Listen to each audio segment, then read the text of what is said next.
Hello everybody and welcome back to another video. I'm SocietySucks and today I'm checking out When Nature Gets a Little Too Creative by Casual Geographic. I assume it's going to be about creatures which are very weird and freaky based on the very first part of the video. I mean, just look at this. What the hell is this? It looks really weird. So I'm not gonna delay, let's just watch the video. It's not that bad. What is that? I can explain. That is a baby estrelid finch, and yeah, that's what they're supposed to look like.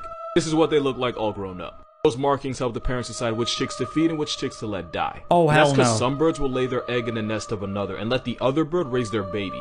Matter of fact, you know the first 4 letters of the word cuckoo? This is where that term comes from. So those specific markings help the mother avoid feeding a chick that isn't actually hers. And oftentimes, it's a chick with the brightest markings that gets the most food and attention from the parents. It's not racism, but it's in the area code.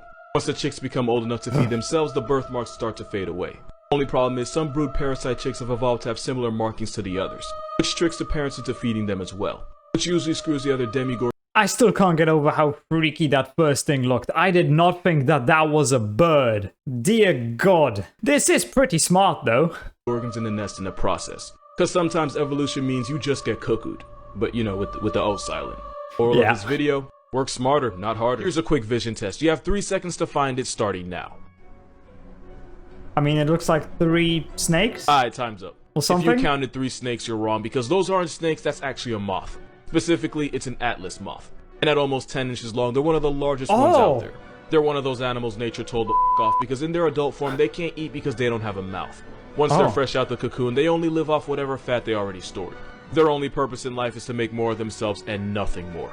Which is why nature's Xerox will just sit in one spot. Their only purpose in life is to literally just mate and reproduce, and that's it. Can't even eat. How long do they even live? And wait for a male to come along and do his part just so the female can lay her eggs and die. These moths have at best 2 weeks before their expiration date. 2 Since weeks. Flying around and wasting energy only speed runs them through life, they just find a nice spot and sit there and move as little as possible. So to protect themselves and eventually the eggs they lay, they use their wings to cosplay as snakes to scare off anything that could be a threat. By the time their life trial ends, their eggs are ready to hatch and continue the generational jihad that is their existence. If God has favorites, this moth ain't one of them. Don't scroll. I can explain. It's not what it looks like, but it might be worse. Millipede? It's actually a marine bristleworm called a polychaete. This deep-sea worm was pulled from the bottom of the ocean by a fisherman who swore this demonic garden hose was smiling. The worm then proceeded to turn its face inside out. And that's because what looks like its head is actually a retractable pharynx. By the way, that's where yours is. These worms will regurgitate their own pharynx and then push them out their mouths to grab food and then suck it and whatever it caught right back in. Also, bristleworms are scavengers, meaning they eat all the things you would normally flush down a toilet. Now this is the part where I tell you they're not as bad as they look and they're completely harmless to humans. They bite when they feel threatened and the bristles can penetrate. Yeah, they may be harmless, but they look terrifying. They look freaky. Your skin like cactus spines. You wouldn't want to meet one of these. Since the spines can be difficult to remove by hand, it can lead to an infection if you don't get them out. Also, they can grow to 2-3 feet long and sometimes more. All that while looking like an uncircumcised paralysis demon. Have you ever heard of the headless chicken monster? Because if you haven't, I can guarantee it's not what you think. This is a Nympneastes, and it's actually a type of deep-sea cucumber. And when I say deep, I mean you'd have to dive up to 16,000 feet just to see this aquatic prolapsed anus in its natural. That's like, but if you ever dive that deep, the V will become silent because the water pressure would evict your lungs out of your mouth and turn your skeleton into paper mache. But the headless chicken has no bones and therefore no worries. They range in size from about 4 to 10 inches. How long it actually is depends on whether it's a man or woman measuring. If it's a guy with the ruler, this one's not that scary. I mean, it's just looks like a blob. Those wings to swim above the ocean floor, which they do to avoid predators. Also, a lot of them are bioluminescent and they'll light up if you touch them. If you harass them too many times, their entire body lights up. And the reason is, even though it exposes itself to the entire ocean, it also reveals the position of the predator attacking it to a possibly bigger predator. Basically, if it goes down, it's taking you with it. Which is pretty creative considering most cucumbers just eat their organs out their anus and use the emotional damage as a security blanket. The more you know. I do not care. The blobfish is I did not want to know that. Any form. So let me see if I got this right. You and me, we do a collab together. We make a nice little video, you know, for the people. And then you turn around and slander my child? Bet. This thing looks like an anxiety attack. Looks like ADHD on DMT. What is that? It's an identity crisis come to life. That is the look of an animal tragically unaware of its purpose in the world. Can someone please explain to me how a fish that lives underwater still manages to find a way to have chapped lips? And for an animal with no hair follicles, why do I still get the feeling he has a receding hairline? Should have receded back into Satan's wet dream where it came from. It looks like the after picture in an anti-drug commercial. Also, it's a fish without scales. That's how I know it's a rough draft come to life. It looks like what happens when the post and draft buttons are way too close to each other. The telescope fish can swallow animals bigger than itself thanks to its stomach, but I still can't stomach the fact that this is an actual living entity. I'm only roasting this fish because it lives nearly 10,000 feet, like 30 Statues of Liberty underwater in the armpit of the ocean. Americans will use anything other than the metric system. 30 Statues of Liberty. It reproduces by non-guarding pelagic spawning, meaning they just spunk it up in the ocean and hope it hits the right thing, like a degenerate. Also, blobfish only look like that when you kidnap them from their home. This thing looks like Nemo's paralysis demon 24/7. I didn't want to do any of this, but you clearly did. This animal's proof that nice guys don't always finish last. This is a gelada baboon. It's the world's most intimidating vegan, and they can roll in groups of up to 600. Most intimidating vegan. That is a gelada baboons. And usually it's the biggest, meanest monkey that earns the right to mate with all the females in the area. But researchers found that oftentimes females will slip away and hook up with the less aggressive, lower-ranking beta males. Now, if they get caught, it gets ugly for everyone involved. So to avoid getting found out, the geladas will suppress the mating noises they usually make to avoid drawing attention to themselves. Since these geladas will typically make these loud cries in the act, you know it's the quiet couples that be doing something they ain't supposed to be doing. I don't think that just applies to monkeys, but that's besides the point. The beta male will only fix the female's plumbing when he's at least 70 feet away from the dominant male. Researchers also found that cheating couples that were caught and confronted ended up doing it again but being more secretive about it. And it turns out females are starting to lose interest in the hyper-aggressive alpha macho males and paying more attention to the nicer, respectful beta males. Again, we could easily not be talking about monkeys here. And apparently these nicer males will do things like groom her and even babysit the children of other monkeys just to earn her approval.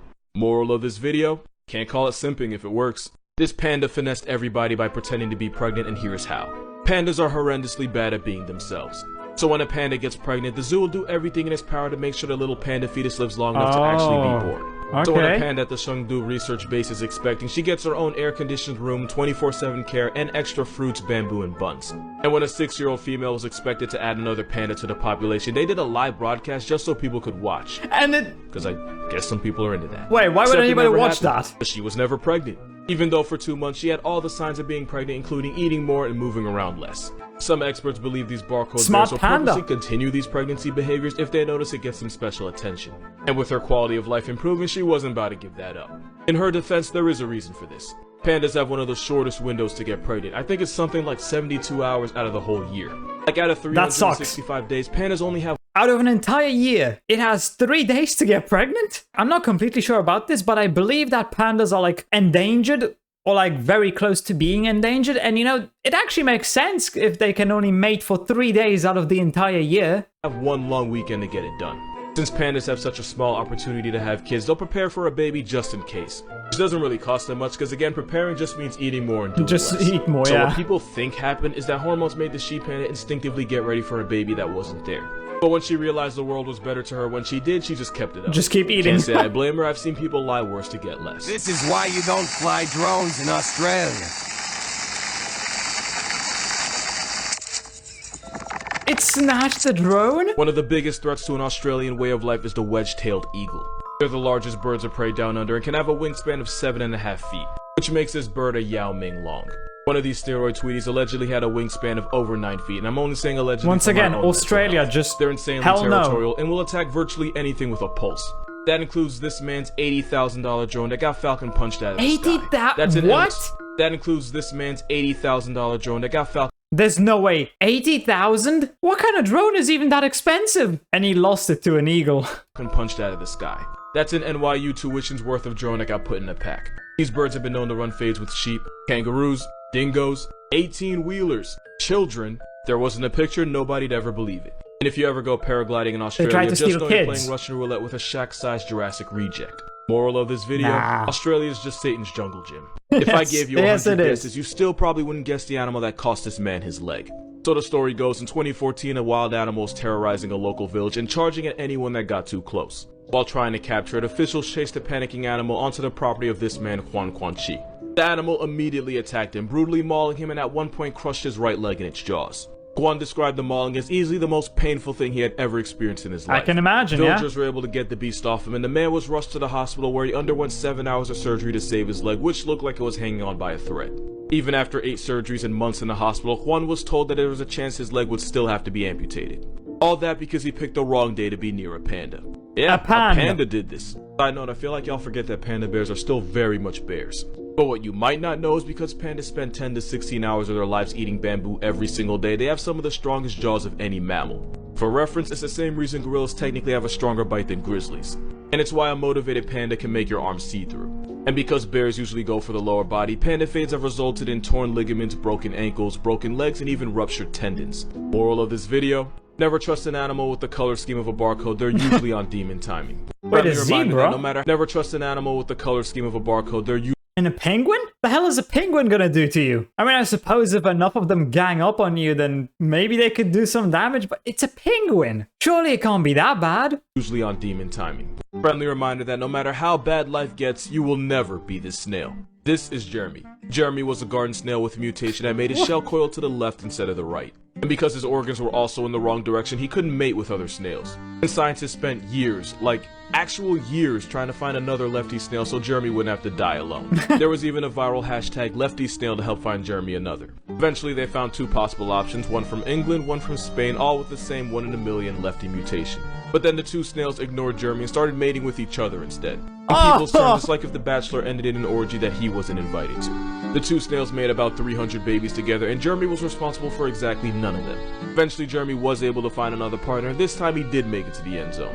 Then he died, and none of his 56 alleged children had his mutation. I say alleged because it turns out his partner actually mated with snails before him, so we have no way of knowing how many of the children were actually his. Rest in peace, Jeremy actually mated with none of his 56 alleged children had his mutation.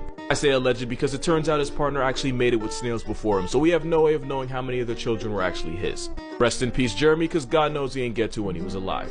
Poor Jeremy. Although I do wonder why scientists would actually try to make two different snails which have that mutation mate. What's the purpose behind that? What were they hoping to achieve there? I mean, just because you're mating two snails with that mutation doesn't mean that their children are also going to have that mutation. And even if, what are you going to get from that? I'm sure there was some sort of reason, but to me it seems as if it was just scientists being bored and not knowing what to do. So they wasted their time on snails. On mating a snail with a specific mutation that is very rare. Yeah, nature is creative, it's fascinating, and also a little scary sometimes. That's just how nature is. And I don't really know what else to say, so I hope you enjoyed. If you did, please consider subscribing and leaving a like. If you want to see more reactions, check out this video right here, and with that, I'll see you in the next video.